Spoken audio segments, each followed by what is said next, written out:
প্রণাম স্বামীজি মহারাজ। জয় হোক। ঠাকুর নিগমানন্দ পরমহংসদেবের বিষয়ে আপনি কয়েকদিন আগে যে লেকচারটি প্রকাশ করেছিলেন তার কমেন্ট বক্সে একজন প্রশ্ন করেছেন। তিনি হলেন সুদীপ তালুকদার। তার প্রশ্নটি হল, মহাকাল স্বামীজি মহারাজ, আপনার চরণে প্রণাম। আমি একজন তরুণ হিসেবে জিজ্ঞেস করতে চাই, অনেক তরুণেরা আজকাল মহাদেবের প্রসাদের নাম করে মদ্যপান, গাঁজা সেবন করে ও নেশায় বুঁদ থাকে। এটা কি ঠিক? মহাদেবের সাথে মদ্যপানের কি সম্পর্ক? আর এটা যদি ঠিক না হয় বা পাপ হয় তবে তার শাস্তি কি? আমরা প্রশ্নের সাপেক্ষে মদ, গাঁজা, ভগবান শিব শঙ্কর, এখানে সাধারণত আমরা তিনটে বস্তু পাচ্ছি। দুটো বস্তু একজন বিশেষ ব্যক্তি, বিশেষ ব্যক্তিটি হচ্ছে ভগবান শিব শঙ্কর মহাদেব। আরেকটি হচ্ছে মদ, আরেকটি হচ্ছে গাঁজা। আর চতুর্থতম বিশেষ বস্তু বা ব্যক্তি, সেটা হচ্ছে তরুণ সমাজ, যারা বিশেষভাবে ভগবান শিবশঙ্কর ভোলেনাথের ভক্ত বলে দাবি করেন, বা তারা ভগবান শিবশঙ্করকে নাম নিয়ে তারা এই মদ গাঁজা খান এবং তারা মনে করেন যে ভোলে বাবার সঙ্গে আছেন এবং স্বয়ং ভোলে বাবাকে খাচ্ছেন। এরকম সব ব্যাপার আছে, ট্র্যাডিশন। আমাদের কলেজ লাইফেও এরকম শুনেছি, আমাদের বন্ধু বান্ধবরা বলছে, দেখ তুই বলছিস গাঁজা খেতে নিষেধ করছিস, কিন্তু এটা তো স্বয়ং ভোলে বাবা, এটাকে ছাড়া থাকবো কি করে? তো ব্যাপারটা হচ্ছে এরকমই। তো এখানে যে মদ্যপান, গাঁজা সেবন আর ভগবান শিবশঙ্করের নামধাম হচ্ছে, এর সাথে সম্পর্ক কি? মানে ভগবান শিবশঙ্করের সঙ্গে মহাদেবের সাথে মদ্যপান আর গাঁজা সেবনের সম্পর্কটা কি?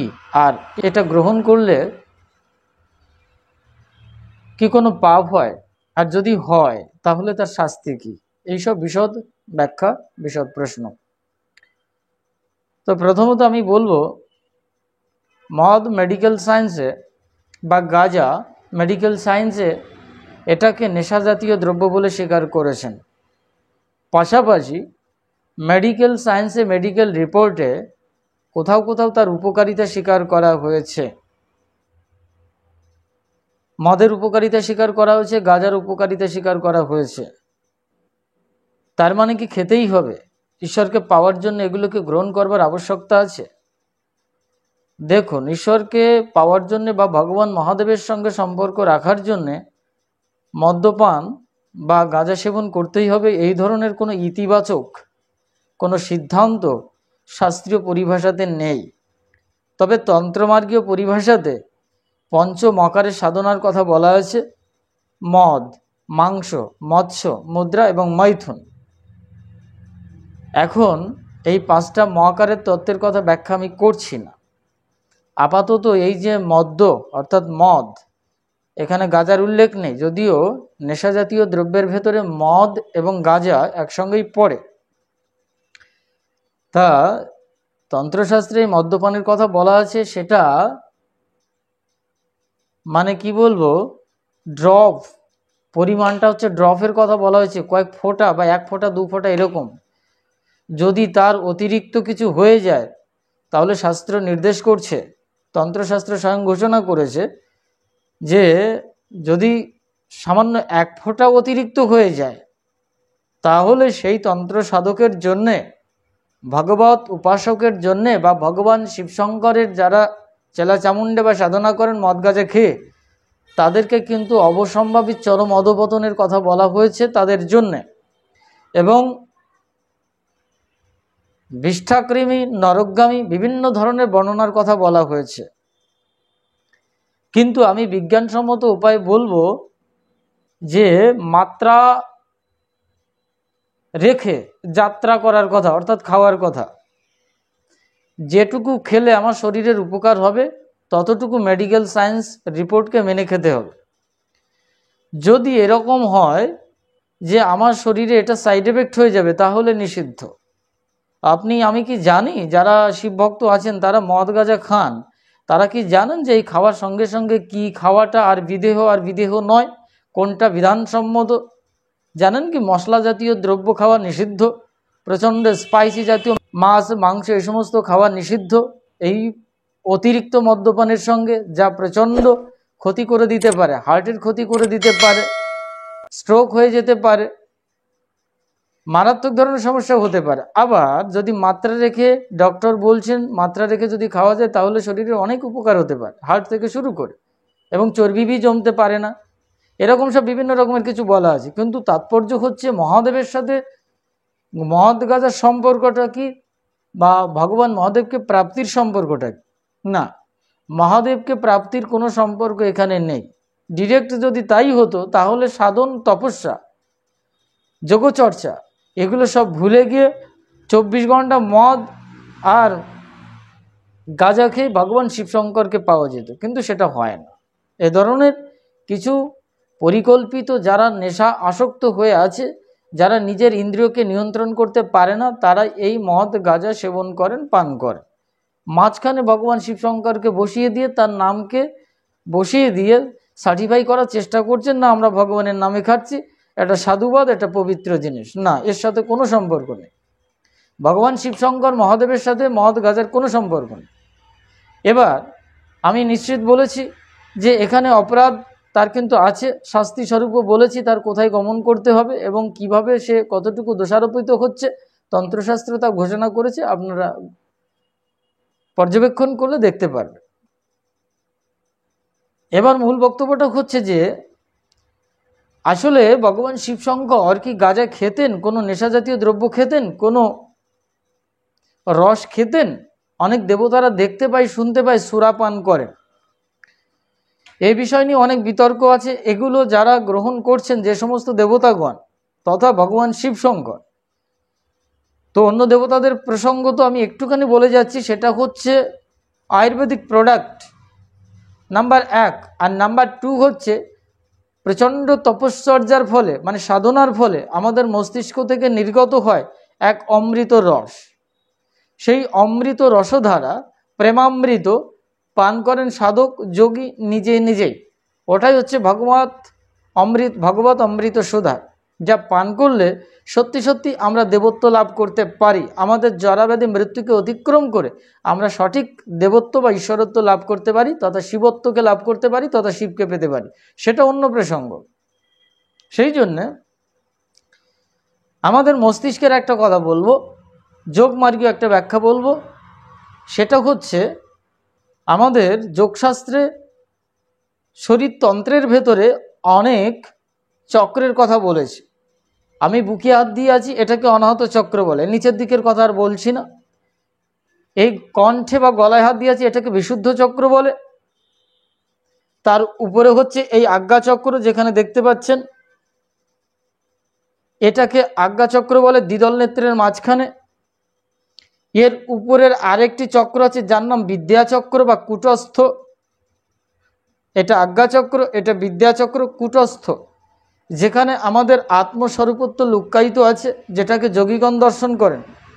এর উপরের যে চক্রটি, সেটা হচ্ছে শ্রীচক্র। এই শ্রীচক্র হচ্ছে সহস্রদল পদ্ম বিশিষ্ট, মানে হাজারো পাপড়ি বিশিষ্ট একটা পদ্ম ফুল আছে, যেটাকে যোগীগণ সহস্রার বলছেন, যেটার আরেক নাম হচ্ছে শ্রীচক্র। এই শ্রীচক্রের 3টে পোর্শন আছে, আর মিডিল পয়েন্ট যে বিন্দুটা শ্রীচক্রের, ট্রাইঅ্যাঙ্গেলের যদি আমরা কল্পনা করি, মিডিল পয়েন্ট যে বিন্দুটি, সেটা হচ্ছে শ্রীচক্রের মূল বিন্দু। আমি যদি এইভাবে কল্পনা করি, তাহলে বিন্দুতে সহস্র দলের যে বিন্দু, সহস্র পদ্মবিশিষ্ট যে চক্রের, অর্থাৎ শ্রীচক্রের যে বিন্দুটি, সেটা হবে শ্রীচক্র। এবার যেটা আমাদের মস্তিষ্কের বাদিকটায় পড়ছে, সেটা হচ্ছে রৌদ্রী চক্র বা পিটুইটারি গ্ল্যান্ড বা রুদ্রাণী চক্র বা রুদ্রচক্র বা শিব সতী গ্রন্থি, অর্থাৎ উভয়স্রাবী গ্রন্থি। এই উভয়স্রাবী গ্রন্থির নামই হচ্ছে শিবসতী গ্রন্থি। ডান দিকটায় মস্তিষ্কে যেটা আছে, সেটা হচ্ছে ব্রহ্মগ্রন্থি, আর ওই শ্রীচক্রের বিন্দুর উপরের পোষণে যেটা আছে, সেটা হচ্ছে বিষ্ণু গ্রন্থি। তো আমরা শিবসতী গ্রন্থির কথা বলবো মস্তিষ্কের বাঁ দিকটাতে, মানে শ্রীচক্রের বাঁ অংশ বরাবর, মস্তিষ্কের পুরো বাঁ দিকটা নয়, শ্রীচক্রের বাঁ অংশ বরাবর এই উভয়স্রাবী গ্রন্থি থেকে রস নির্গত হয়। এটা দুটো সেকশন আছে, অ্যান্টেরিয়র একটা পস্টেরিয়র, একটা সম্মুখ আর একটা পশ্চাৎ দিকে। এখানে হরমোনাল ব্যাপার ঘটে, রস নির্গত হয়। সাধক যখন কঠোর তপস্যায় যান, ধ্যানস্থ হন, সমাধিস্থ হন, ভগবান শিবশঙ্করের মতো যে সিমটমটা আমরা দেখতে পাই, তিনি ধ্যানস্থ। গাঁজা খেয়ে বা মদ খেয়ে ধ্যানস্থ নয়, আর গাঁজা বা মদ খেয়ে পাগলামি করছেন না চেলা চামুণ্ডেদের সাথে। তিনি অ্যাকচুয়ালি শিব, তিনি একাধারে শিব, পরম পুরুষতত্ত্ব, প্রধান পুরুষ, শক্তিস্ব পরমা শিব। আর পরমা শিব, পরমা প্রকৃতি হচ্ছে ভগবান শিবশঙ্করের যে প্রকৃতি, স্ত্রী শক্তি। এই জন্য এটাকে বলা হয় উভয়স্রাবী গ্রন্থি। শিব এবং শক্তির মিলিত দ্বয়, সেটা হচ্ছে শিবসতী গ্রন্থি। এই দুজনের মিলনের ফলে সেখানে রস নির্গত হচ্ছে। ভগবান শিব সেই রসই আবার সেই প্রেমামৃত পান করছেন। ওই সুরা বা ওই রস পান করে তিনি বিমোহিত হন, বিগলিত হন, প্লাবিত হয়ে যান, মথিত হয়ে যান। তিনি এক প্রকার প্রেমোন্মাদ হন এবং তখন তাণ্ডব নৃত্য করেন। আসলে ভগবান শিবশঙ্কর আর মহাগৌরীর মিলনাত্মক যে রস, সেই পান করার ফলে তিনি কি করেন, তিনি নৃত্যরত হন। এটার মিনিংটা হচ্ছে তখন অনন্ত ব্রহ্মাণ্ডের এক তরঙ্গায়িত অবস্থা, যেটাকে ভাইব্রেশন অর্থাৎ সৃষ্টিতত্ত্ব যেখান থেকে হয়, ভগবান শিবশঙ্করের ওইটাই হচ্ছে নৃত্য।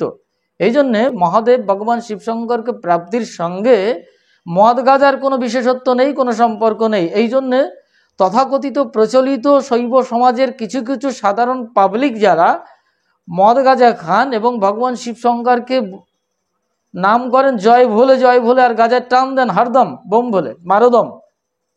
আমার একটা সঙ্গীতের পরিভাষায় আছে, যাই হোক, এটা নয়, মারোদম।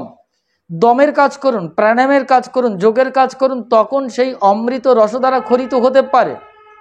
জীব তখন হঠযোগ প্রক্রিয়া জীবকে উল্টো করে দিয়ে, যেটাকে খেচরি মুদ্রা বলে, ওই খেচরি মুদ্রার দ্বারা ওই রস পান করতে হয় জীব দ্বারা। ওটাকে গোমাংস ভক্ষণ বলে।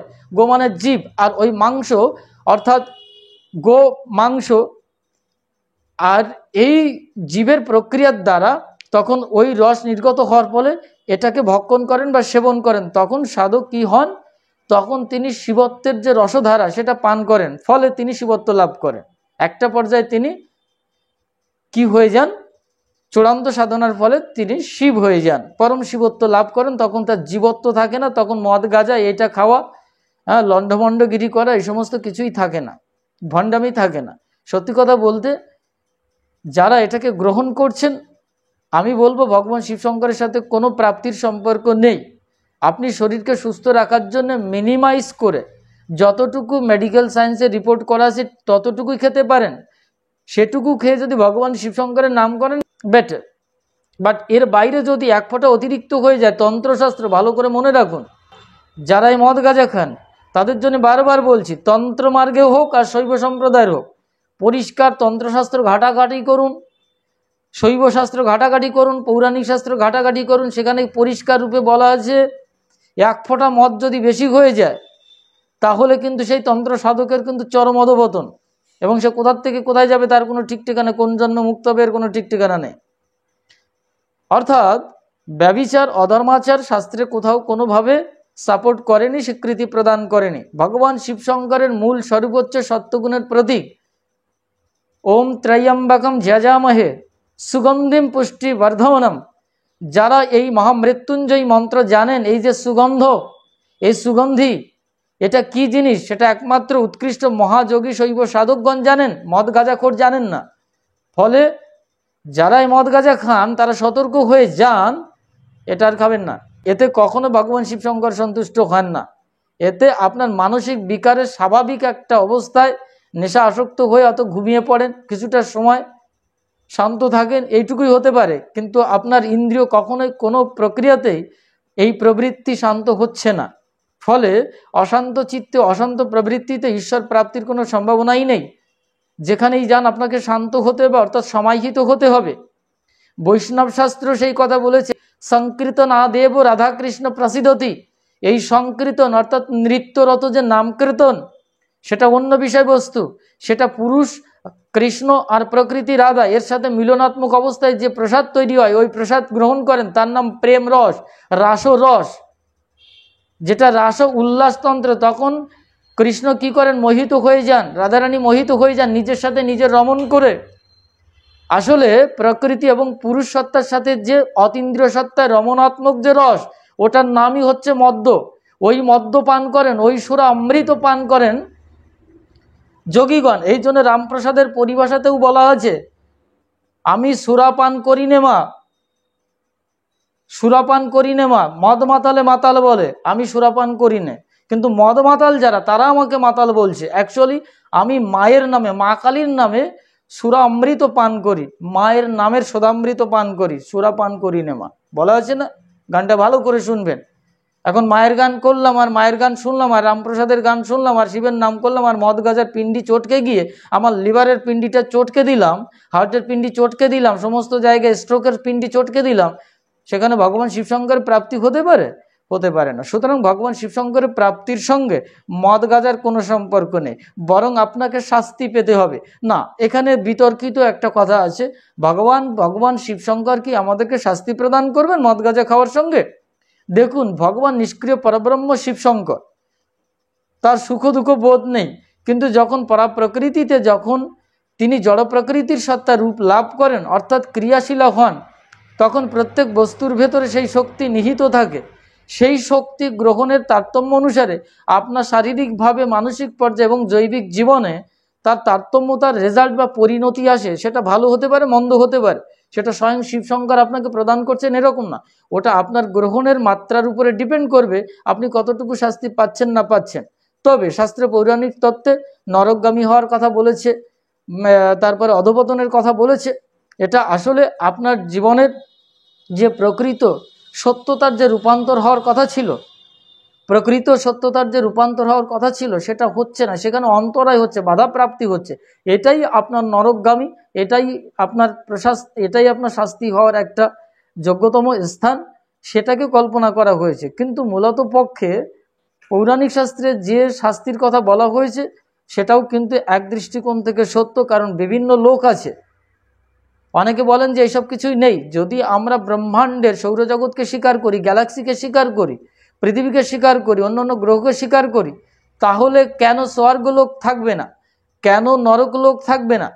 হয়তো পৃথিবীতে আপেক্ষিক অর্থে এখানেও কিন্তু স্বর্গ নরক লোক একটা অন্তর্নিহিত দৃষ্টিকোণ থেকে আমরা যদি পর্যবেক্ষণ করি তাহলে দেখতে পাই এখানেও স্বর্গ আছে, এখানেও নরক আছে। আমাদের ব্যক্তিগত জীবনেও কিন্তু নরক এবং স্বর্গ আছে। ঠিক সেই প্রক্রিয়াতে অনন্ত ব্রহ্মাণ্ডের সাপেক্ষে, গ্রহ নক্ষত্রের সাপেক্ষে, সৌরজগৎ গ্যালাক্সির সাপেক্ষে সেখানেও কিন্তু অনেক লোক আছে। সেই লোকের ভেতরে স্বর্গলোক নরকলোক আছে। অর্থাৎ অধঃপতনের মাত্রাটা কোন পর্যায়ে গেলে কোথায় গিয়ে আপনাকে গমন করতে হবে, কোথায় আপনাকে প্রেরণ করা হবে, কোথায় আপনার লাথি মেরে বের করে দেবে প্রকৃতি, সেটা আপনার ওই মদ গাঁজা খাওয়ার বা পান করার মাত্রার উপরে ডিপেন্ড করবে। সো দ্যাট ইজ ওয়াই পৌরাণিক তত্ত্ব, দার্শনিক তত্ত্ব এবং সায়েন্টিফিক্যাল তত্ত্ব অনুসারে সবটাই সত্য।